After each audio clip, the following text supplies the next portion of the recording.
చాలామంది అడుగుతున్నారండి. అక్క నేను కూడా యూట్యూబ్ ఛానల్ స్టార్ట్ చేద్దాం అనుకుంటున్నాను.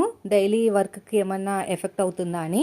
ఇది యూట్యూబ్ ఛానల్ అనేది మన మైండ్ సెట్‌ని బట్టి ఉంటదండి. నేనైతే ఒక సోషల్ సర్వీస్‌గానే ఫీల్ అవుతాననమాట. నాతో పాటు ఇంకొక నలుగురికి స్టిచ్చింగ్ నేర్పించినట్టు ఉంటుంది. నాకు మనీ వస్తాయన్నట్టు అలా ఫీల్ అయ్యే మాత్రమే స్టార్ట్ చేశాననమాట. ఫస్ట్ మనీ కోసం అయితే స్టార్ట్ చేయలేదు. ఎవరికైనా నేను బయట టైలరింగ్ నేర్పించే బదులు ఇలాగా మనకి యూట్యూబ్‌లో నేర్పిస్తే ఎప్పటికొకప్పుడు మనీ వస్తాయని చెప్పేసి స్టార్ట్ చేశాననమాట.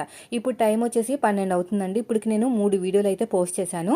సో ఇప్పుడు వరకు ఒక బ్లౌజ్ కూడా కుట్టలేదు. అలా ఉంటుందండి. ఇప్పుడే బ్లౌజ్ కట్ చేశాను అనమాట. ఈ బ్లౌజ్ కట్ చేసి కుట్టి తర్వాత మళ్ళీ స్టార్ట్ చేసుకోవాలి. మధ్యలో వీడియోస్ అనేవి పోస్ట్ చేసుకోవాలి. ఖచ్చితంగా మనకి డైలీ వర్క్ అయితే ఎఫెక్ట్ వస్తుంది. మీరు ఫినాన్షియల్గా మనీ కోసం అయితే మాత్రం యూట్యూబ్లోకి రాకూడదండి. అవి ఎప్పుడు వస్తాయో కూడా తెలీదు, వస్తాయో రావో కూడా తెలీదు. ఒకసారి వస్తాయి, ఒక్కొక్కసారి రావన్నమాట. సో నేను అవి ఏం పట్టించుకోను కాబట్టి నాకు దీని మీద అంతగా టైం అనేది వేస్ట్ అనిపించదు అనమాట.